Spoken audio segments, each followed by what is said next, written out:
At a busy festival, a man and a woman met by chance one day. Their relationship began with a spring breeze. That's how the emperor and empress met. The fruit of their love was the Emperor Richard Apollinaire. Since childhood, looking at his parents loving each other, he dreamed of a similar future. He was sure that one day he too would find his destiny. If the knights fighting on the battlefield found out, they would be dumbfounded. A cold-blooded man like the emperor, on whose face no smile could be seen, dreams of pure love that even a teenager couldn't dream of. Richard was a great emperor who kept the demons under control and constantly looked out for the welfare of his people. Richard knew in order to meet his destiny, one must socialize with girls. Unfortunately, he had absolutely no time for that. Looking into the cage of his bird, Richard saw a lonely egg lying there. Such a find surprised him. "Where did you get this egg from, Durahan? It doesn't look much like an eagle's," surprised the emperor. Count Crusoe, the emperor's valet, entered the room. He brought the evening tea. The count noticed that the emperor was not in the mood. Something was clearly bothering him. "I've been under constant pressure lately to find an empress for me as soon as possible," said Richard. "It seems to me that you should just start socializing with girls. It doesn't have to be an empress. You need to pay attention to more modest personas," advised Count Crusoe. Passing by the emperor's eagle cage, Count Crusoe noticed an egg. The discovery surprised the man greatly. There should not have been an egg, because the emperor's eagle was a male. Suddenly, the egg moved. 200 years before these events, Heliana, the goddess of beginnings, decided to choose the most outstanding angel to send to Earth. All the angels of the goddess could transform into birds. This way, they were invisible in the human world. Heliana decided to give them a task to find out who was the best. The angels needed to find out about the demons' plan and thwart them. All of the angels had amazing beauty, except for the mysterious Haniel. "Haniel, how dare you be among us? You don't think you will succeed in your task, and that you will be the one sent to Earth, do you?" the angels asked the girl. "Why wouldn't I? By the way, I've been practicing for 200 years. I have the experience. I can do it," exclaimed Haniel. For 200 years straight, Haniel had honed her skills. She really wanted to go to Earth to fight evil demons. The girl also wanted to prove to all the angels that she was worth something. The demons' power lay in their magic. There were only 2 ways in which they could be defeated. The first way was through the divine power of an angel. But according to the rules, it was forbidden to use any magic in the human world. An angel sent to the human world could only use divine power. All angels had their own special power. For example, angels that could turn into eagles attacked heavily. Angels who could become swans had healing powers. Haniel knew that she had rather weak attack magic, but high magic defense. The second way in which the demons could be defeated was with weapons. The girl's mentor was a centaur, a fighter from the heavenly realm. The girl spent a lot of time practicing and eventually became a martial arts master. 200 years later, on the day she finished her training, the centaur gave the girl his staff. "This staff is made of heavenly spirit wood. It will definitely come in handy for you," said the centaur. He was very worried about his ward. The centaur wasn't completely sure that the girl was able to resist the demons. "Don't worry about me. I'm confident in my abilities." Haniel reassured her mentor. "I don't know what you have in you, but you're the only bird with such beautiful silver hair." The centaur rubbed the girl's head. He had managed to cling to her with all his heart and was now very worried about her. "If I do make it to the human world, I won't see you again soon. So take care and thank you so much for your help," the girl exclaimed. "I'll prove to everyone that silver hair is not an ominous omen," Haniel promised herself. "The angel that will descend into the human world is Haniel. She has the most beautiful soul," declared Heliana. A moment later, Haniel was already on the ground in the form of an egg. Upon seeing the egg, the emperor's eagle decided to take it for himself. Haniel heard the voices of people, so she stirred excitedly. The girl knew that if she couldn't hatch within a month, her magical powers would come to an end. The maid noticed that an egg had appeared in the Emperor's eagle cage. This egg appeared just recently. Could it be that Durahan brought it here to snack on? However you do it, we need to take this egg to the kitchen. I'll ask them to fry it for Durahan, said the secretary. The secretary brought the egg to the kitchen and asked the chef to cook it. Wait, am I going to be fried for some bird? Is this how my fate is going to end? Frightenedly thought Haniel. The cook took the egg and tried to crack it against the edge of the frying pan. He failed because the shell was too hard. The egg slipped out of the cook's hands and fell to the floor. A golden pattern appeared on it. Then the egg, gradually gaining speed, rolled out of the kitchen. The cook shouted excitedly. Turning around, the maid noticed the egg rolling down the corridor at high speed, followed by the chef and the Emperor's secretary. Am I understanding everything correctly right now? The egg is trying to escape from the chef? The maid wondered. A while later, the egg was stopped by the Emperor's valet. Will you please explain to us what you are doing now? Asked the valet. I was trying to prepare a snack for Durahan, but the egg ran away from me and rushed here at wild speed, explained the cook. Emperor, is it really that egg? Count Crusoe said in a surprised voice and picked up the egg from the floor. You guessed it, it really is that egg, replied the Emperor. Your Majesty, notice this egg has some kind of sign on it that looks like a coat of arms. The Chamberlain showed the Emperor the pattern on the egg. Richard knew that according to legends, the day the divine bird descended on the earth, the Empire would regain its glory. You mean this is not an unusual egg, but a legendary one? The valet clarified. We can't know anything for sure yet. It may just be possessed by spirits. We don't know who laid it, prompted the Emperor. The Emperor placed the egg back in his eagle's cage. He decided to wait until the moment of speaking. Then it would be clear exactly who was in front of them. The Emperor invited the priest to his house. They noted that there was a strong energy emanating from the egg, similar to divine power. This power was unique. It was not available to wizards or demons. This is the first time I will see something hatch from the egg. I wonder what a creature with divine energy will look like. It would be great if a large hawk hatched. The Emperor thought to himself, should I help the chick hatch? Durahan incubated it all day yesterday, but today, for some reason, he's gone somewhere. It's also interesting that the nobles who insist on looking for the Empress have also started talking about the egg. The Emperor took the egg out of the cage and began to warm it in his hands. Your Majesty, did you know that the fetus needs to be spoken to? Have you tried to communicate with the egg? His valet asked the Emperor. Hammer such nonsense in front of someone else. I don't need to say such nonsense, grumbled Richard. Your Highness, and yet Count Crusoe is right about something. I've read that flowers grow faster if you talk to them. Maybe it would work that way with the egg, Maid Catherine suggested. The Emperor walked over to the cage with the egg and scrutinized it. He didn't know what he could talk to the unhatched chick about. Maybe he should read a children's book. But would the bird understand it? This whole thing seems extremely silly to me. I'm well aware that once the Empress appears in this house, all the talk will only be about the heir. Somehow I have a bad feeling about this, mumbled Richard. Listening to the Emperor, Haniel noted to herself that he had a pleasant voice. Richard began to come to the cage every day and tell the egg about his experiences. He shared his memories from the battlefield, telling about the dirty ministers. He also confessed that he was eaten up with guilt when he thought about the soldiers who lost their lives on the battlefield. You know, I have many comrades, but I have no one to talk to. My sincere thoughts I can only share with you. I am all alone, confessed the Emperor. Listening to the Emperor, Haniel noted to herself that they were similar in some ways. She was also constantly surrounded by angels, but she felt lonely. She had never had any close friends. She really hoped that she would befriend the Emperor in the future. On the 30th day, cracks began to appear on the shell. Your Majesty, have you noticed? Someone is about to hatch from the egg.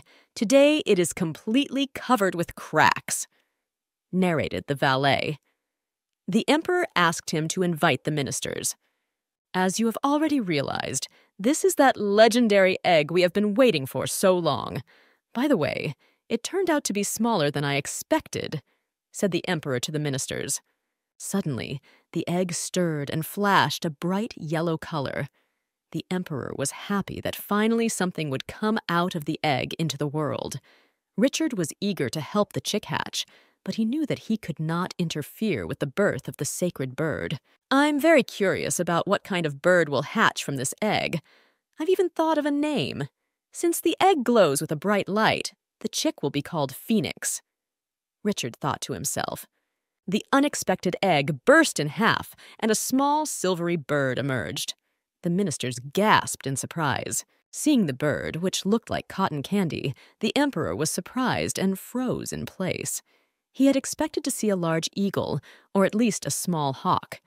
The small silvery bird looked more like a sparrow. "Is this really the sacred bird of the empire?" Richard muttered in surprise.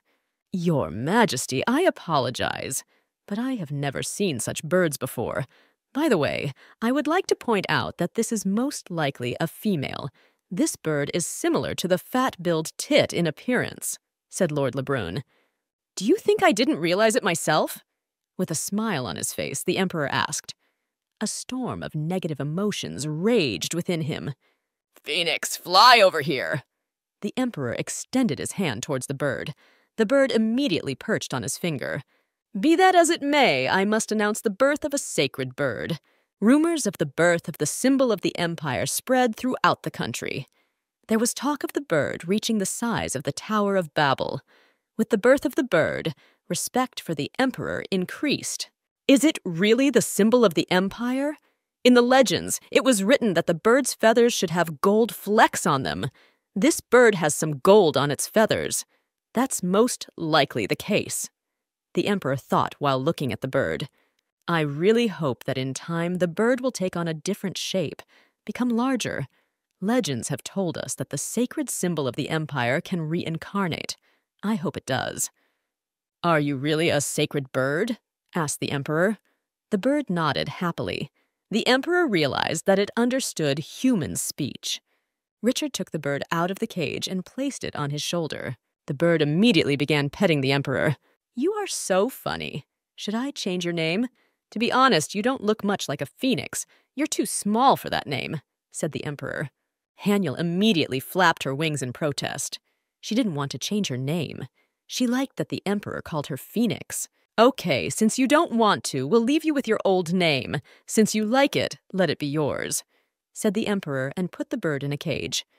"I am surprised at the appearance of this sacred bird, but I cannot openly show my emotions. I must not show my weaknesses. I must not rely on or trust anyone. I must get used to being alone." Thought to himself, the emperor thought to himself, "Of course, it would be nice to have friends, but who will be a true friend to me? I can't be friends with a sacred bird. It's quite small, smaller than other birds. Maybe it will still grow. Suddenly, after a while, and she'll be just huge. That would be nice." Sitting in the emperor's room, Haniel watched him carefully. She managed to note that the man had a handsome face and body. Even angels turning into eagles pales in comparison to this peerless man. I would really like to become his spouse. I think that a better match for me can't be thought of. I like everything about this man, and even if he doesn't become my lover, I hope to at least be friends with him. When Haniel opened her eyes in the morning, she saw before her the emperor's eagle. It held a multicolored worm in its beak. The eagle looked extremely frightening. What a crazy bird. Does it really want to feed me? Surprised, thought Haniel. The eagle showed Haniel how to eat worms properly. The girl would never have thought she would be fed by a huge eagle. The empire of Apollinaire was a peaceful place. At one time, it had united with a huge continent. The symbol of the country was a white bird. At one time, the goddess descended to the people in the form of a huge white bird. After that, the people of the empire began to worship all feathered animals. Every history book of the empire began with the legend of the sacred bird. It said that in the distant past, a goddess descended to Earth and gave selected people the ability to turn into birds. Previously, only angels had this unique ability. The people of the empire believed that they were descendants of birds. Even in the 5 oldest ducal families, a bird was chosen as the family crest, and each one had its own. The whole nation loved birds and considered them sacred. The emperor chose a white eagle as his favorite bird. He named it Durahan. The emperor, like all the other people of the empire, believed that one day a divine bird of silver and gold would descend to earth. After that, the empire would gain eternal glory. There were several interpretations of this legend. Some believed that in the future the emperor would have a child in the form of a bird. Others said that the emperor himself can turn into a sacred bird. The people of the empire waited for the sacred bird to condescend to earth. And so, when it finally happened, the people were insanely happy. Even after the sacred bird appeared, the nobles still continued to pressure the emperor. The nobles wanted him to find the empress as soon as possible. They hoped that through marriage and the sacred bird, the emperor's power would become even stronger. It wasn't that Richard didn't want to date women. He just couldn't find the one that was perfect for him. He wanted her to have such qualities as noble loyalty, carefulness, kindness. Richard wanted to create a family for life, so he looked for someone he would like. Richard went to the birdcage and opened the door. The bird immediately sat on his shoulder. "Do you recognize me, Phoenix? Have you managed to memorize me and mistake me for a friend yet? You must be hungry, right?" asked the emperor to the bird. Richard picked up a bell from the table and rang it loudly. Just then, his valet Count Crusoe appeared in the doorway. Richard asked him to prepare food for the bird. "Well, what should we cook for her? Should we catch bugs in the garden?" the valet asked. Haniel immediately turned her head around. Why did she want to be fed worms and bugs today? Look at her reaction. She probably doesn't like bugs. Bring her some grain, asked the emperor. "I see you've already made friends with the bird. That's very nice. By the way, I brought your schedule for today. Familiarize yourself with it, please." The chamberlain held out a folder to the emperor. "If the bird understands me and responds to my words, then I can ask it the questions I'm interested in." The emperor guessed. "Phoenix, will your appearance change over time? I mean, will your size change? Will you become bigger than you are now?" asked the emperor. Haniel nodded her head vigorously. "Would you look at that? This bird not only understands you, but answers your questions," exclaimed the valet. "And if this bird can transform, then I really hope it will eventually turn into an eagle or at least a hawk. I shall look forward to it." "What does an eagle have to do with it? I will eventually transform into a human. It is my destiny to be here in the human world." Haniel thought to herself. "Well, human, hang in there. You'll soon be surprised by my transformation. You're clearly not expecting it." The maids brought all sorts of berries, cut fruit, and various salads for the sacred bird. "Well then, my slightly annoying friend, you may begin your meal." With a cheerful smile, the emperor said. Haniel immediately lowered herself onto the table and began devouring the berries and fruits at great speed. "What a lovely thing this bird eats," the valet exclaimed. "Stop staring at her. You're making her feel burdened," grumbled the emperor. "How I wish the emperor's character were less nasty. With his cold nature, he alienates potential brides. Still, I'm glad he's in a good mood today." The valet thought to himself. Haniel sat on the emperor's shoulder and chirped loudly. In this way, she thanked him for the delicious breakfast. What a cute little bird. The emperor rubbed his cheek against the bird and then kissed it on its little beak. Terrible. I never thought our relationship would develop so rapidly. All celestial birds first meet, then talk about marriage, announce their engagement, and only then kiss, thought Haniel, looking at the sleeping emperor. "This man kissed me before we even went on a date with him. He's very proactive. I like that. From now on, I will be taking the bird with me to all meetings and events," Emperor announced. "Well, that's your decision. The beast didn't like you much before, but I can see that this bird has taken a fancy to you. Come to think of it, only Durahan and your father's horse treat you well. Even your father's bird has always been afraid of you," reminded the valet. Yes, though I hate to admit it, you are right. Animals are not friends with me for some reason. But I am glad that this bird trusted me and chose me as its master, said the Emperor. Catherine, have you noticed what a wonderful day it is today? Asked Amanda to her mate. Yes, the weather is wonderful today, but I think winter will be here this year before we know it. By the way, what about the borderlands? Catherine asked. They say our army did well. All the opponents were buried alive. Everyone knows that His Majesty is extremely concerned about this situation, so no one was left alive, Amanda told. No one knew, but the maid Catherine was the general of the Shadow Knights protecting the Emperor. She was currently serving as Richard's unofficial bodyguard. Amanda possessed exceptional demon hunting skills. The Emperor, on the other hand, possessed some sort of gift that no one knew anything about. The people around him could see that the demons simply could not resist him. They rushed at him in large groups and immediately died. It seemed that the Emperor was attracting demons to him. Catherine made sure that there were several demon hunters living in the palace. They were needed in case of an unexpected situation. High-level demons were extremely difficult to calculate. They carefully concealed their nature. The aristocrats were endlessly discussing the size of the sacred bird.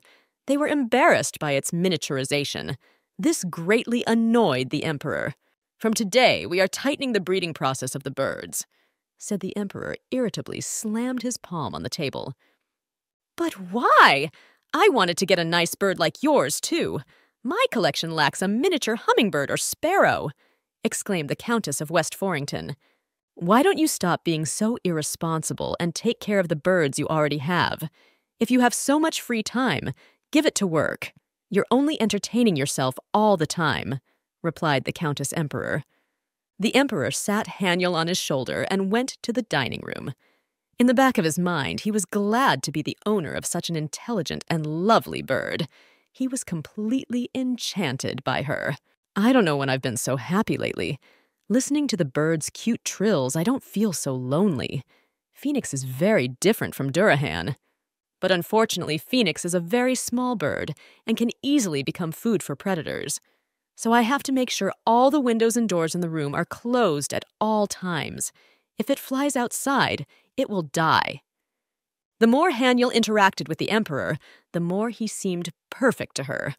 According to the laws of heaven, certain conditions must be met before angels and humans can marry. They are quite simple. You can't talk about being an angel. Too bad you can't talk like a parrot. Then I would have asked you to tell me my name. No one has called me that since I was crowned emperor, and I haven't heard anything about my parents after they went to the Star Palace, told Richard. If you can ever speak, then call me by my name. My name is Richard. Recently, the subject of marriage was brought up again at a state meeting. But is the desire to meet one's love really an indication of greed? Is a man's destiny destined by heaven? Maybe it is true that an angel with beautiful wings shoots an arrow straight into the heart. I wish such an arrow could fly at me. A few days later, the Emperor received a report that demons had reappeared in the borderlands. Fortunately, there were no casualties. Richard decided to increase the army of wizards and mages. Your Majesty, there is now a problem that can no longer be postponed. If you don't like artificial meetings, why don't you make the trip incognito? I can make a schedule, suggested the valet. He's right. I can't put off this trip any longer. As much as I detest these meetings, I am the Emperor, and I must always look out for the peace and safety of my people. A meeting with the Empress is inevitable. With a doomed sigh, Richard thought. And why don't you look at the representatives of delegations from other countries outside our continent? Asked Count Crusoe. That is a good idea. Consider suitable candidates, asked Richard to his valet. I definitely felt demonic energy in the conference room today. Was it someone in attendance? Thought Haniel before going to sleep. It is extremely difficult for me to assess demonic energy while I am in the body of a bird. I need to become human as soon as possible. But if I take on human form, Richard will guess that I am an angel. In the beginning, Richard wanted the phoenix to turn into an eagle, but as time went on, those thoughts began to leave him. He liked this lovely bird, even in such a miniature form. Richard invited artists to paint him and the phoenix on canvas. A few days later, Count Crusoe entered the emperor's office and with eyes full of tears told him that the sacred bird Phoenix was missing. "Release the knights immediately to search for the bird, and also bring Durahan here," ordered the emperor. After exploring the area, Haniel returned to the emperor's bedroom. She climbed into her favorite cage and went to sleep. Richard was glad to have his precious bird back. He was very attached to her and did not want to lose her. This little bird had become a true friend to him. The emperor took the bird out of the cage and tucked his nose into it. He asked it never to leave him again. The continent of Persaud is a country of small kingdoms outside the continent of Apollinaire. Persaud was also involved in a war with demons. The demons often hid behind the guise of humans and tormented the people of the continent. In order to defeat the demons, the Apollinaire Empire and the weaker nations had to strengthen their alliance. To do so, it was necessary for Richard to choose one of the princesses to be his wife. Near the continent of Persaud, there's a small state called Varna. They say strong and beautiful women live there. There will be a ball soon, and you can meet them there," said the emperor to his valet Count Crusoe. "Damn, is my fate already sealed? I was so eager to marry the one I would love with all my heart," Richard thought wistfully. Grand Marshal Chad entered the room and handed the emperor the materials he had requested earlier. Chad's younger sister had been a candidate for empress some time ago. Unfortunately, the emperor rejected her. "Your Majesty, I understand Count Crusoe's worries. Why don't you have a cup of tea with ladies of your age?" asked the marshal. "Answer me. How long do you intend to wait for my wedding? Perhaps you will allow me to decide for myself when I get married," asked the emperor. He was tired of being pressured by his subordinates. "I apologize, Your Majesty," said Chad and bowed low before the emperor. Haniel lived in the emperor's palace for almost 100 days. For the Apollinaire Empire, this number was of great significance. Therefore, Richard was thinking of throwing a feast to celebrate Phoenix's birthday. "By the way, we can combine the celebration together with my wedding. We'll have a grand celebration." The next day, delegations from various countries began to arrive at the emperor's palace. The quiet golden palace began to gradually revitalize. Count Crusoe was pleased that the emperor had finally agreed to marry. He was to choose a future empress for himself the other day. "Your Majesty, please smile. With your menacing appearance, you might scare away the potential bride," whispered the count in the emperor's ear. Richard was happy to smile, but he kept thinking of Phoenix. He had to leave the bird in his bedroom. The emperor was worried that something might have happened to the bird during his absence. A delegation from the state of Varna arrived at the palace. The royal family was distinguished by eyes of a unique gray color. The emperor ordered the royal family to follow him. "Something the emperor looks too cold. He probably isn't interested in you," said Prince Drake to Princess Nicole. "Why don't you worry about yourself instead of me? By the way, women don't really care for divorced men," said Nicole to her brother Drake. "Well, is it my fault that the crown princess cheated on me? She made a fool of me. I must find a bride for me here to restore my reputation," exclaimed Drake. "Just pay attention to the noble girls. Leave the maids alone," advised Nicole. Walking down the hallway, the princess saw a portrait of the emperor. On his shoulder sat some kind of bird. "I never thought someone could be more beautiful in real life than in a portrait. As expected, he's a desirable person." The princess thought to herself, "I wonder what kind of bird that is. Could it be a quail?" The princess muttered in surprise. "A quail?" In an angry tone, the emperor interjected. "Is it true that the emperor should choose his own empress? Will there really be a mistress in this house? Well, aren't the noble women of our empire better than people from other countries?" the maid asked Count Crusoe. "I thought so too, until I realized that in order to be His Majesty's partner, you have to be a princess of some country," explained the count. "Wait, what do you mean? The emperor is choosing his bride right now?" Surprised Haniel. What she heard hurt the girl to the core. She wanted to be near the emperor. Haniel did not want to see another woman next to this man. Seeing the Emperor's reaction, Drake realized that his sister had made the grave mistake of calling the sacred bird of the Empire a quail. Sorry, we were just told that the symbol of your faith is a large eagle. There must have been some mistake. Bowing before the Emperor, said Drake. Your Majesty, don't make a big deal of it. After all, they are desert people who know nothing, said Jacques Pierre, one of the 5 dukes. The symbol of his family was an eagle. In the afternoon, a delegation from the Lennox Kingdom will arrive. Maybe the people there will be more tactful. By the way, it will soon be 100 days since the phoenix hatched. It's a big celebration for the Empire. Do you remember what happened on the 100th day after the goddess descended? It was on that day that our empire was born. Haniel had really hoped that on the 100th day after hatching, she would turn into a human. But something went wrong. She was still in the form of a small, silvery bird. Phoenix, is something wrong? You seem upset today. Is something troubling you? The Emperor asked the bird. Haniel only looked sadly at Richard. On the one hand, she really wanted to become human, but on the other hand, she was worried that the Emperor would not recognize her as a girl. Would he be able to love her? Haniel suddenly felt some strange feeling inside her.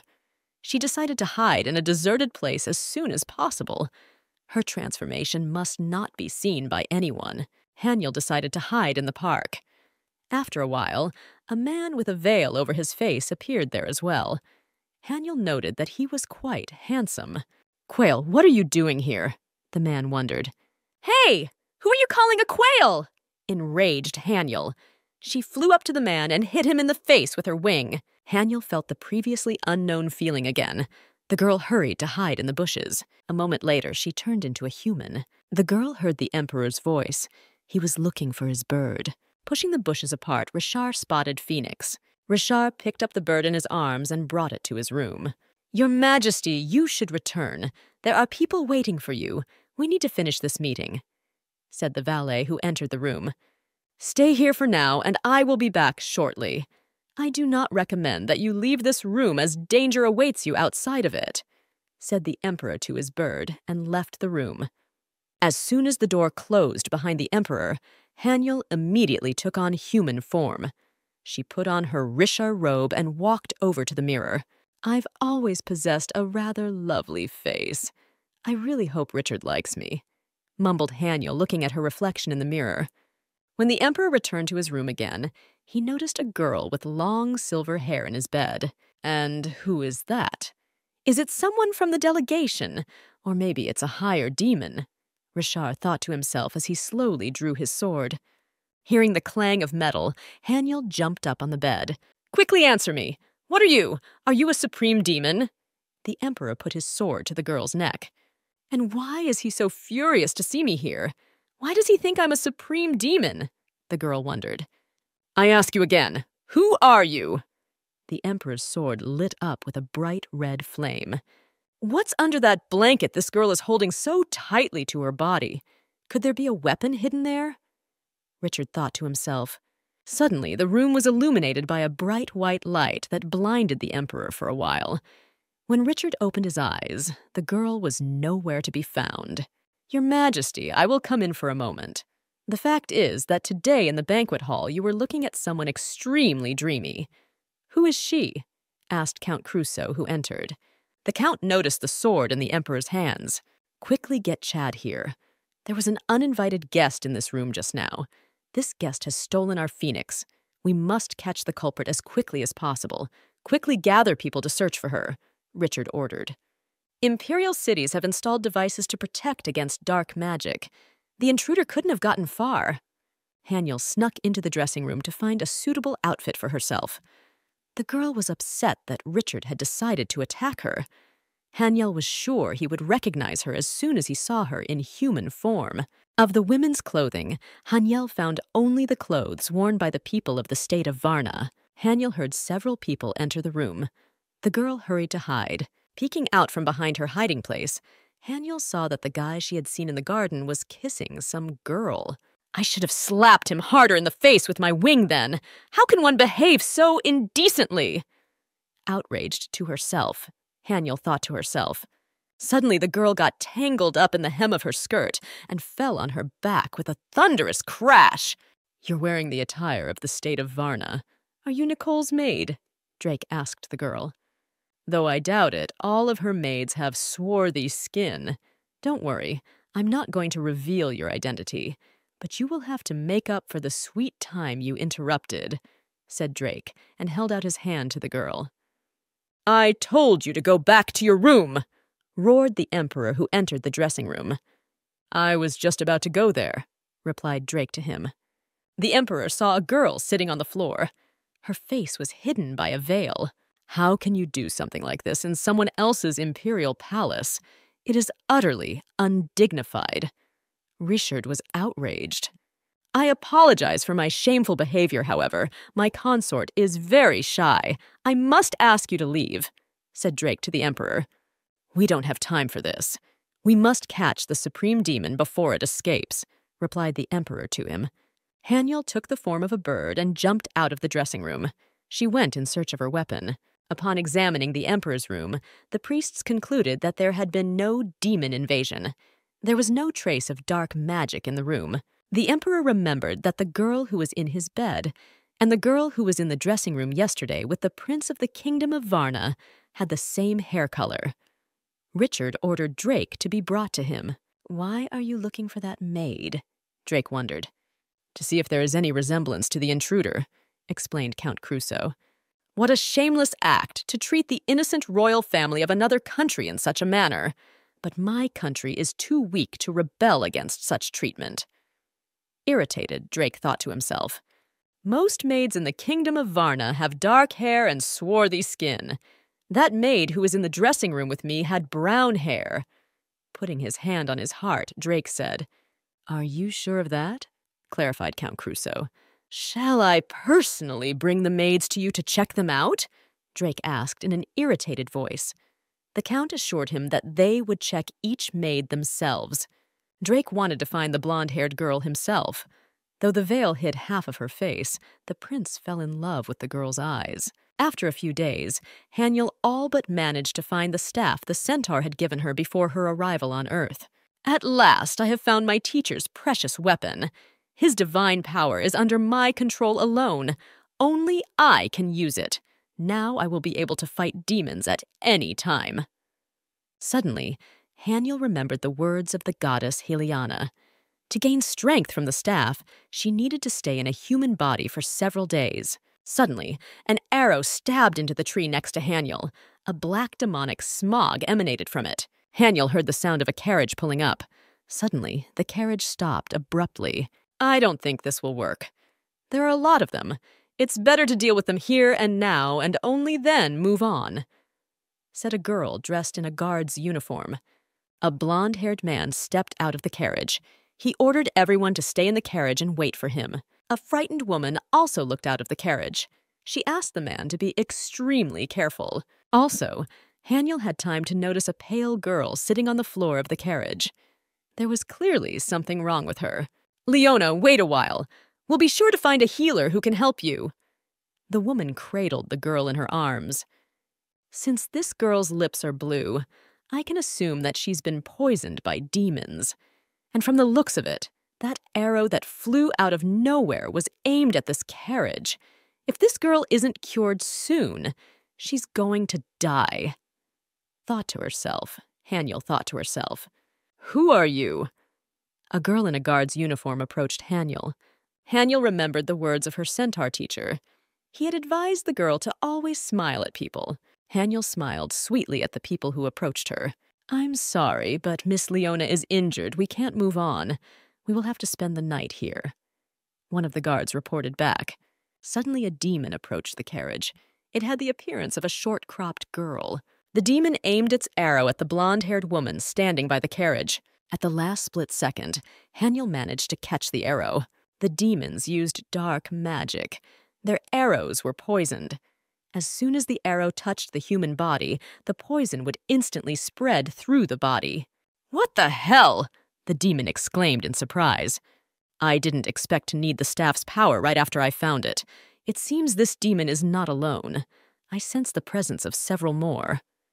Thought to herself, Haniel thought to herself. Haniel gripped the staff tightly and pounced on the demons. A moment later, the demons were defeated. Finally, my dream has come true. I'm fighting demons. After all, fighting evil is my favorite thing to do, my calling. Smiling happily, Haniel thought. Reveal your identity to us. Judging from your movements, you are an assassin with fighting skills, said a girl dressed in a guard's uniform to Haniel. Diane, wait! This girl can't be an assassin. If she was a mercenary, she would want our lives first, said the blonde-haired man.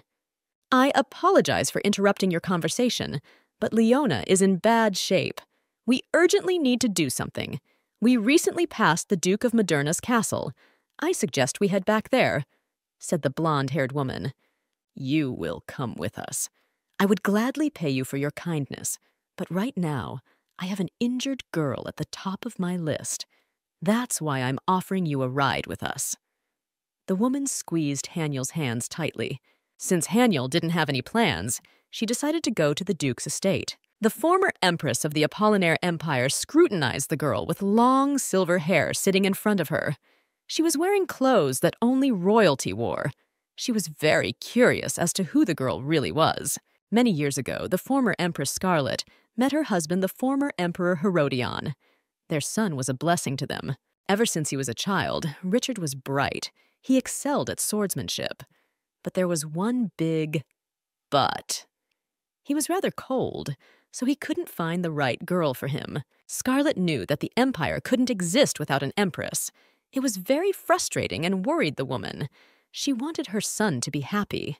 The blonde-haired girl sitting opposite was very interested in the former empress. She was very beautiful. Scarlet decided that this girl would be perfect for her son. I saw you fighting demons bravely. Are you a sorceress? Where did you come from, and why were you wandering through the forest by yourself? Scarlet asked the girl. Not that I'm a wizard, but something like that. And I come from out west, lied Haniel. She was ashamed in front of these people, but there was no other choice. No one must know she was an angel. I've heard that people with silver hair are common in the kingdom of Sylvania. Are you from that kingdom? Are you their princess? Scarlet asked, surprised. Well, something like that. Embarrassed, Haniel muttered. I saw you catch the arrow that flew at me with your bare hands. I'm sure your hands are injured. Scarlet exclaimed and began to scrutinize the girl's hands. Surprisingly, there wasn't a scratch on her palms. Didn't the demon poison affect you in any way? Scarlet muttered in surprise. It was the first time she had ever seen such a thing. You see, members of my kind are not affected by demon poison. Our bodies are constantly producing an antidote, explained Haniel. Haniel wanted to help Leona, but she didn't know how to do it without being noticed. The girl remembered that people are often fond of various medicinal herbs. The girl decided to prepare an herbal medicine for Leona. I can infuse the herbs with my power, and they will definitely help the girl. Haniel thought to herself. Haniel got out of the carriage and plucked a few sprigs of the first herb she saw. She explained to Scarlet that it was not an ordinary herb, but a magical herb. Haniel offered to make a decoction based on this herb and give it to Leona. This herb has the power to heal wounds inflicted by demons. It works faster than magic and has no side effects. Haniel made a decoction and gave it to Leona to drink. Haniel sank exhaustedly into the chair next to Leona's bed. On Earth, Haniel's powers were limited. She couldn't use divine energy for extended periods of time. After every time she used the power, she needed to recover. After a few minutes, Leona came to her senses. Leona, how are you feeling? Asked Scarlet to the girl. I feel really good. I feel like I'm overflowing with energy, admitted Leona. Look at her. There isn't a single scar on her body. If she was treated by a wizard, it would take forever. The guards whispered amongst themselves. Leona got out of bed and walked over to Haniel. Thank you so much for saving my life. Please allow me to pay for this favor. I'll buy you dinner first. Bowing in front of Haniel, said Leona. The girl decided not to refuse as she was very hungry. During dinner, Haniel thought about how she used to eat together with Richard. From these memories, the girl became very sad. Scarlet really wanted to introduce her son Richard to Haniel. By the edge of her ear, she heard that they held balls in the palace so that the emperor could choose a suitable girl for him, who would later become his consort. "I know how I will introduce my son to this girl!" Scarlet exclaimed joyfully. "He doesn't procrastinate or neglect his work, but you can see how worried he is about Phoenix. Everyone in the palace knows how important that bird is to the emperor." Count Crusoe was not only worried about the sacred bird, but also about the choice of the new empress. The count had hoped that the princess of the kingdom of Varna would be liked by the emperor, but the girl let her words be rude towards the sacred bird, which left her no chance. "Your Majesty, the seat of the empress can no longer be empty. We need to advertise immediately and continue the search.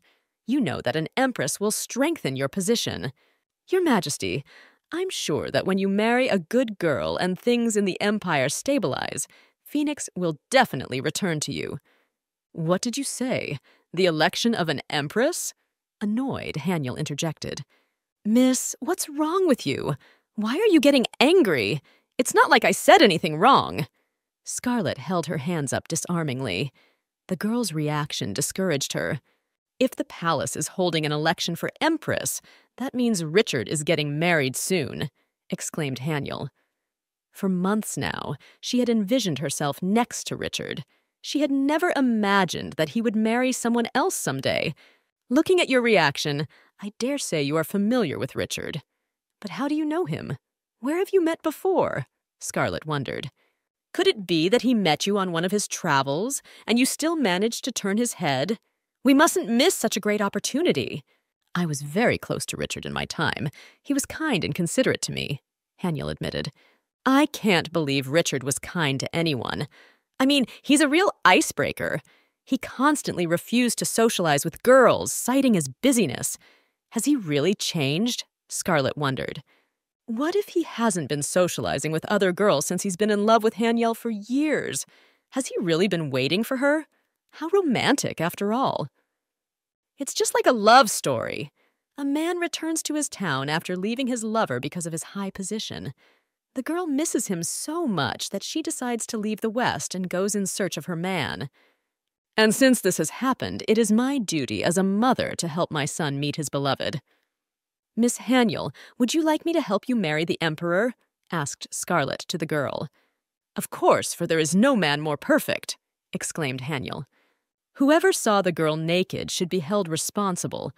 I shall certainly marry Richard, and I am sure I shall give him many children. Now he's choosing his bride among others, and it hurts me very much.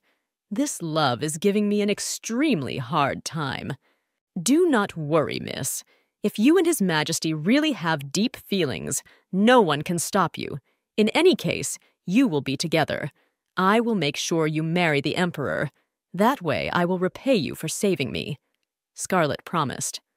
Let's go back to the Imperial Palace. I will personally make you a candidate for Empress. Count, do you happen to know why His Majesty so suddenly ordered the search for his sacred bird to cease? Marshal Chad asked. I'm not sure, but I think he just doesn't know where to look anymore. At first, we thought it was the work of high-ranking demons, but the priest told us they see no sign of them, replied Count Crusoe.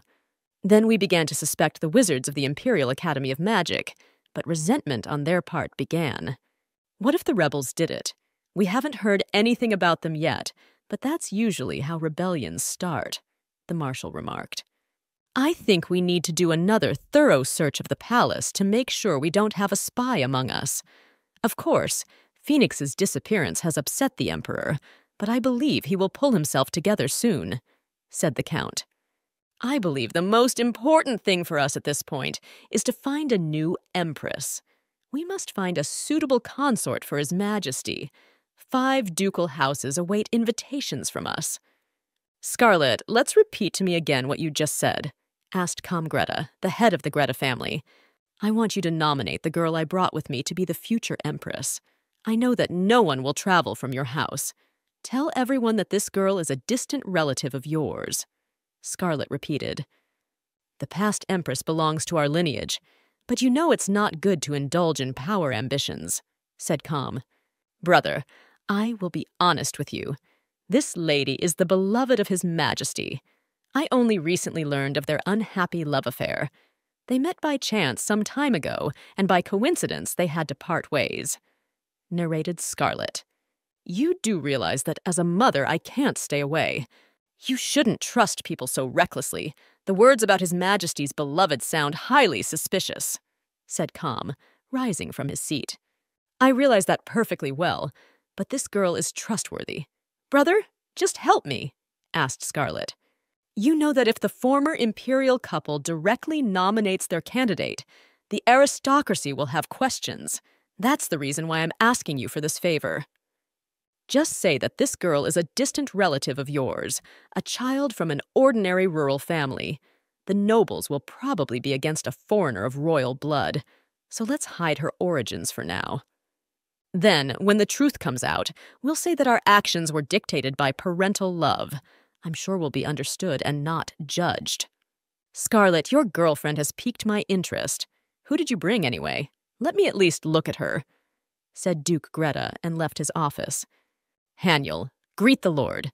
This is Duke Greta, one of the 5 dukes of the Empire, introduced Scarlet. Pleased to meet you, your lordship. I am Haniel. Please take care of me. Upon observing the girl, I realize that she is without a doubt an aristocrat. She is fluent in imperial etiquette. Calm thought to himself. He ordered his secretary to get a tailor. We must not let this girl go without a proper outfit. Someone who grew up among the jewels will understand at once. Long time no see, your majesty. The dressmaker bowed before Scarlet. Narnia, listen to me carefully. This girl does not yet know that I am the former empress, and I want to keep it a secret, so don't you dare say anything. Scarlet placed her finger on the dressmaker's lips. Are there people in the Empire who don't know the former empress by sight? Is this girl really from some backwoods village? The dressmaker thought to herself. Hello, my name is Narnia, and I have come here to create a dress for the future empress, said the dressmaker as she entered Haniel's room. Looking at Haniel, Narnia realized that this girl had a good chance of pleasing the emperor and becoming the new empress. Pleased to meet you, lady. My name is Rachel Mace. I will be playing the role of your maid. The Duke had talked Rachel into playing the role of Haniel's maid. In fact, she was the attendant knight. A little later, the Duke introduced Haniel to his sons Noah and Noel. The boys were greatly embarrassed when they saw the beautiful girl. Miss Haniel, you are bound to become an empress, and I will help you to do so. I would like to point out that you won't have any worthy rivals. Chloe from the Duchy of Dosman and Rosaline from the Duchy of Madrenda are no match for you, Rachel exclaimed. What girls are you talking about now? Asked Haniel. The presence of rivals frightened her a little. Chloe is harmless. She won't hurt you. Rosalind, on the other hand, thinks she's very pretty, but you shouldn't worry here either. She's a bit silly and unlikely to please the Emperor, Rachel explained. By the way, Your Majesty, I've done a little research regarding the candidates. Are you interested in hearing it? It turns out there will be a girl coming from the Greta family as well, Count Crusoe exclaimed. I would really like to see a girl from the Greta Duchy, Catherine muttered thoughtfully. But you wouldn't know anything without me. The candidate from the Greta family is a distant relative of theirs from the village. With an arrogant snicker, the Earl told her. Enough of this squabbling! Get out of my office quickly! Roared the Emperor. The Count and Catherine immediately left the room. The silence in the study made Richard tense. When the sacred phoenix bird was in the room, it chirped sweetly all the time. Its chirping helped the Emperor forget his loneliness. Richard wished the bird would come back soon. I'm down to earth, but the loneliness hasn't gone anywhere. I still have no friends and no family. Is there really no place for me anywhere else? How much I miss Richard, thought Haniel, looking up at the moon. Luckily, as early as tomorrow, I will be able to meet him officially. Hopefully, after that, my melancholy will finally go away. Unexpectedly, Haniel took on the appearance of a bird. Since the synchronization with the staff was successful, and I can become a bird again, I can fly to Richard. The girl exclaimed and soared upwards. Richard dreamed again of a girl with long silver hair. Unfortunately, he was never able to see her face. Since the window to the Emperor's room was open, Hanyel had no trouble getting in. The Emperor's bedroom was the same as before. Nothing had changed. Hanyel flew up to the Emperor and clung tightly to his head, looking at the open cage and the soft pillow next to the bed where she so loved to sleep. Hanyel guessed that the Emperor was waiting for her and missed her. "I wanted to get back to you as early as possible, but I couldn't. I really want to wake you up, to hear your voice and look into your eyes, but I don't want to do it in the form of a bird. Wait for me a little longer. Soon, I will be standing in front of you. Wait only 2 days, Richard, and I will come to see you again. I will surely come back to you." In the morning, Rashir woke up very awake and full of energy. It had been a long time since he had slept so soundly. The Emperor's gaze fell on the pillow beside his bed. On it lay a white feather. Richard ran over to the cage, but unfortunately it was empty. Most likely Phoenix had flown in during the night while he slept, but for some reason she had decided not to stay with him. Strange. I'm a sword master, but I didn't sense her presence. No, now is not the time to think about that. It is enough for me to know that she is alive. Richard thought to himself. Rachel found Noah and Noel on the training ground. Grabbing the boys' hands, she dragged them behind her. "Do you think this dress looks good on me?" asked Hanyel to the guys who walked in. Noah and Noel froze admiringly on the threshold of the room. "Hey, don't be quiet. Quickly tell us what you think about this dress. It's important for us to know if it's suitable for meeting the Emperor." In an annoyed voice, Rachel said. She hadn't expected the guys to be so embarrassed in front of the girl. "If I were the Emperor and saw this lady in this dress, I thought an angel had come down from heaven to me. My heart would stop now," Noel admitted. "That's true, but somehow I think there's something missing in that image. We mustn't lose Rosalind. We need to wear a dress like this to make the Emperor immediately forget about the other girls," Rachel said thoughtfully. She ordered a new dress to be brought in. Hanyel wore a bright red dress. It matched the color of her eyes perfectly. "Now I see why Scarlet wants to make this girl a candidate for Empress," Duke Greta muttered, embarrassed. "There it is. That dress is perfect for you. It's the one you should see the Emperor in. He'll be thrilled," Rachel exclaimed excitedly. "What do you guys think about this dress?" asked Rachel to her brothers. "The lady looks beautiful in that dress," replied the blushing brothers. The Modron family was very wealthy. They owned a lot of jewelry, vast territories, and an abundance of resources. They used any means and methods to achieve their goals. "Tierman, how about it? Am I beautiful enough to make His Highness fall in love with me?" Rosalind asked her brother. "Of course, there is no one in the country more beautiful than you. But do you have to answer that question for the 5th time?" grumbled Tierman. "When you answer in such words, it gives me pleasure." Smiling, the girl replied, "Rosalind, shall I tell you how beautiful you are? Tomorrow, Chloe Dosman will be crying over you. I mean your friend, that unfortunate girl," exclaimed Timothy, one of the twins of the Modron family. "Are you talking about that ugly girl with the big nose now? But if she roars, will it make her even uglier?" said his brother Tiago, and they laughed loudly. "Stop talking nonsense. Can the beautiful Rosalind have an ugly friend? Forget about her. She's not worth your talk." "I promise you I will destroy anyone who gets in my way. No one will stop me from becoming Empress." Why is time dragging so slowly? It seems as if it has stopped. Already tomorrow I'm leaving for the Emperor's castle. I only have to be patient for a night, thought Hanyel before going to sleep. How much I want to see him. The waiting is becoming unbearable for me. "Stop! What am I doing? If I want to see Richard, I can just go to him," the girl exclaimed and immediately turned into a bird.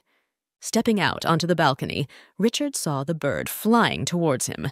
His phoenix had finally returned. "Phoenix, thank you for flying to me. I have missed you very much. I have a lot to tell you." Richard tucked his nose into the bird's silvery feathers. "Let me show you your new cage. Wizards worked hard on it. It's very sturdy. No one can steal you out of it." Hearing about the cage, Hanyel immediately flew outside. If Richard put her in the cage now, she wouldn't be able to go to the ball tomorrow. The next morning, the candidates one by one began to arrive at the imperial palace. I apologize, but the Greta family representative has not arrived yet. Enjoy the tea I have prepared for now, Amanda said to the guests. Amanda noted to herself that all the candidates were dressed in white dresses like brides. I didn't realize everyone would wear a white dress. Annoyed, Rosalind thought. They probably also read in the newspapers that His Majesty likes plain women. Because of that, they wore white dresses that don't suit their faces. Fools. They think these outfits will change them. Simplicity is revealed when aided by beauty, like mine. I doubted Chloe would come here, but she still decided not to miss her chance and compete for the title of Empress as well. Her decision to come here shocked me a bit. What also surprises me is that the Duke of West Pondington's adopted daughter is also present here. She's quite tall, so she gives the impression of a girl with a strong character. But men usually don't like that kind of girl. Also, a girl from Duke Pier's family has arrived here. She has never appeared in Soviet circles before. From the look on her face, she doesn't seem to be a threat to me. And once it occurred to them that they could become empresses, no one can outshine my beauty. Can you please tell us how long we have to wait for a representative of the Greta family? Asked Rosalind to the maid. I can't say for sure, but I hear she's about to arrive. Smiling, the maid replied, It's strange that she still hasn't arrived. The mansion is located not far from here, so she's late on purpose, probably trying to make herself stand out by showing up last. Rosalind thought to herself. They say that the Greta family has been very unlucky since the previous empress went missing. Therefore, this girl is most likely no match for me. Oh, it's strange to be labeled as an empress and be so late. As someone who values her time, it makes me uncomfortable. Chloe, what do you think? Asked Rosalind to her former friend. Here she goes again. There's still time before the appointed hour, so she's starting this ugly conversation on purpose. The atmosphere here is already heavy without her, Chloe thought to herself. She only has a pretty face. I need to be smarter and hold on with dignity like I do. The butler entered the room and announced the arrival of the Greta family's challenger. The Greta family are the last to nominate their candidate. I really wonder what kind of person she is, Rosalind thought to herself. Rachel was the first to enter the room. She quickly looked around the room for hidden dangers. Huh? Are you really the Empress candidate? Forgive me for my immodesty. I'm just surprised at the appearance of such an unexpected contender. You burst into this room very energetically. With a laugh, Rosalind said, Miss, you are mistaken. I am a chaperone, but not a candidate, said Rachel and winked at Rosalind. Rachel, I think we are the very last to arrive, exclaimed Danielle, entering the room. I don't remember there being anyone in Gret's family with that appearance. She also came in a red dress. It catches the eye a lot. She might be able to compete with me. Annoyed, Rosalind thought. When she saw the West Portington family's adopted daughter, Haniel froze in surprise. Had she also decided to become an empress? I apologize, but why are you looking so intently at Lady West Portington? Asked Rachel to Haniel. The Apollinaire Empire was represented by 5 ducal families. Among them, only one, the Duchy of West Pondington, was headed by a woman. Their family symbol was the dove. Since this family had no children, they had to adopt a girl. So this girl came here as an adopted daughter and is playing the noble lady? Asked Haniel. She knew West Portington's adopted daughter. Her name was Enika. Count Crusoe entered the girls' room and announced that the Emperor would not be able to meet with them at the moment due to his busy schedule. The meeting would be rescheduled for the next day. Her beauty frightened me, but I guess I shouldn't panic ahead of time. After observing her behavior for a bit, I realized that she's just an ordinary village fool, thought Rosalind on her way to her room. The other candidates are nothing either. They're too superficial and ugly. I just need to meet His Majesty the Emperor, and I'll instantly brew his heart. Where? Asked Count Crusoe, turning to Rosalind. What is he about? Has he already managed to fall in love with me? Is he asking where my feelings for him are? Surprised, Rosalind thought to herself. I'm asking, where has the candidate of the Greta family gone? asked the Count. Haniel was nowhere to be found. It was as if she had vaporized. And in the body of a bird. I didn't pay much attention to it, but now I noticed that there are paintings of me hanging around the palace. Now I understand Richard's loneliness even better. Haniel thought to herself, I do not at all wish to see him before the others. I merely wish to comfort him. If he accepts my sincerity, his loneliness will immediately disappear. Seeing Richard on the training ground, Haniel immediately rushed over to him. What tactlessness, Richard muttered, noticing the girl beside him. And why is he reacting like that? I haven't had a chance to say anything yet. Haniel thought to herself. The girl tried to keep a good mood. She shouldn't pay attention to the Emperor's words. She knew very well that he could be in a bad mood sometimes. This is the first time I've seen this girl. Is she one of the candidates? By the way, her hair is silver in color. Did she really copy the image from Phoenix? But that's not cute at all. Irritatedly thought the Emperor. Richard, how are you? Asked Haniel, touching the Emperor's arm. Richard irritably pushed the girl's hand away from him. Didn't anyone tell you that you can't call the Emperor by his name? Richard irritably asked. Is there really such a rule among humans? Surprised, thought Haniel. So this stupid rule makes him feel lonely. But why can't it be abolished? He told me himself that he likes to be called by his first name. Oh, it's so hard to understand people's hearts. The way you look at me is also against the rules of etiquette. Do you even hear what I'm saying to you? Annoyed, the Emperor asked the girl. I apologize, Your Majesty, it's my mistake, exclaimed Count Crusoe, who ran up. Apparently, you've recruited only fools. They have absolutely no respect for the rules of decorum, remarked the Emperor. What the hell did she do to make him so angry? Shouldn't such a beautiful face have everything forgiven? Wondered the Count. My patience is running out. Take her away now, ordered the Emperor. Mistress Haniel, let us go quickly from here. I will escort you to your room. The Count gently touched the girl's elbow. Apparently, this time the candidates will have some oddities. This girl struck me as very strange, arrogant, and ill-mannered. I'm not usually emotional, but when I look at her, I just boil over. Thought to himself. The Emperor thought to himself. I guess it's the effect of strange people, but why am I reacting to her like this? Is she so nasty? Haniel entered the room in a depressed mood. The girl didn't expect the Emperor to react to her like this after seeing her in the form of a human. Haniel decided to analyze the situation to see where she had made a mistake. Why did he get so angry when I called him by his name? I mean, he was the one who asked me to call him by his name. And where did these stupid rules come from? Why did he call me stupid? I always thought he was kind and affectionate. Was I wrong? Those words raised the anger inside me and forced me to act. I cannot sit idly by. Haniel turned into a bird and flew to the Emperor. Landing in the tree next to Richard, she chirped loudly. Phoenix, I didn't expect you to come back to me, exclaimed the Emperor. Haniel flew up to the Emperor and slapped his cheek with her wing. You saw, the Emperor was slapped by a bird, the lackey standing nearby whispered. Phoenix, what a lovely bird you are after all. You constantly make me embarrassed, mumbled the Emperor, smiling. Haniel returned to the imperial palace and sat on the chandelier in the hallway. She wanted to calculate the demon that might be hiding among the Emperor's subordinates. If demons had infiltrated the palace, Richard was in danger. This problem must be eliminated.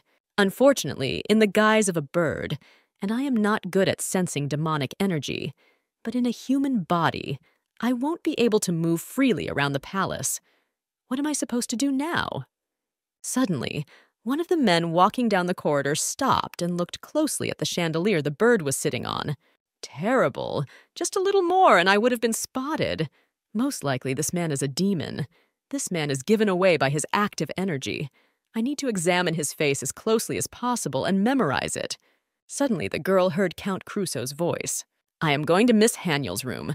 I want to give her a book on etiquette. She seems to have missed something on the subject, said the Count. Count Crusoe went to Haniel's room and knocked on the door. The girl did not open for a long time. The Count had already decided that she had run away. Sometime later, a panting Haniel still opened the door to the Count. "Have you brought me a book on etiquette?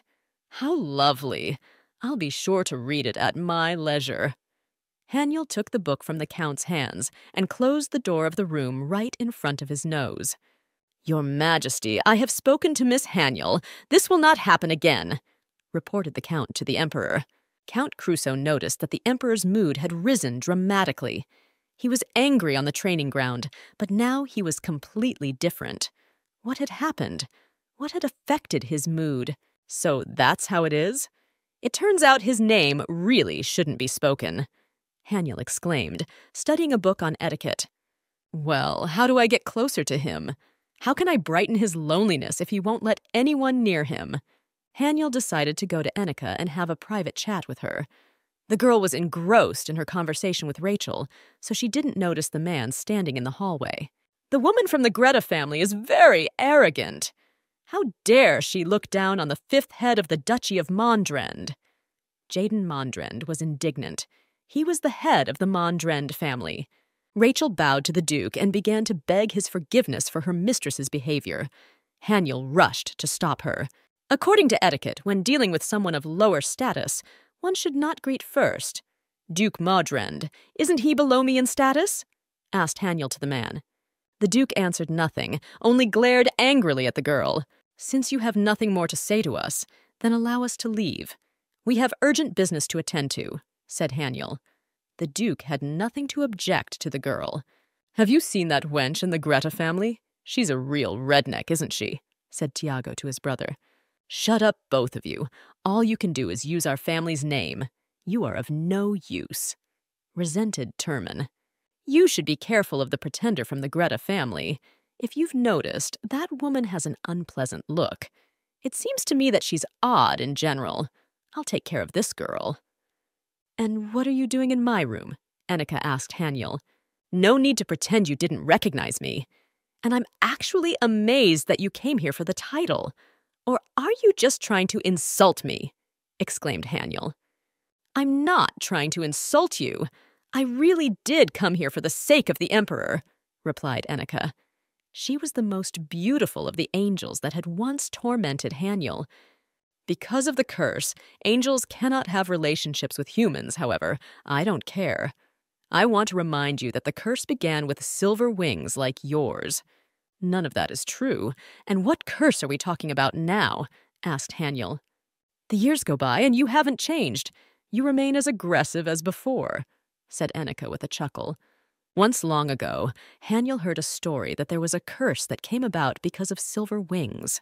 Because of the rumors that began to spread around Haniel, angels began to avoid her and point fingers at her. They were acting rude. What am I supposed to do now? Due to the memories from heaven, in front of Enika, I feel weak. I am an angel who has achieved recognition for my abilities. I want those around me to see me as strong. Haniel thought to herself. But is it possible to defeat a demon with this attitude? And what will happen if I never win Richard's love? What will become of me if I fail on all fronts? The girl remembered her last interaction with the goddess Heliana. "Haniel, do not worry excessively. I know for a fact that you will be able to fulfill your mission. Don't let anyone interfere with your destiny. Everything will be all right. Evil will eventually be destroyed," said the goddess. "If you find yourself at a dead end, move towards your own happiness. If you take one step at a time based on happiness, your path will naturally appear before you." "And what is happiness for me? Where should I move?" questioned Haniel. "You don't need to tell me anything about the curse. I don't care about that. I will be happy by all means. I will marry the man I have my sights set on," exclaimed Haniel. "Haniel, what makes you think you're right for him?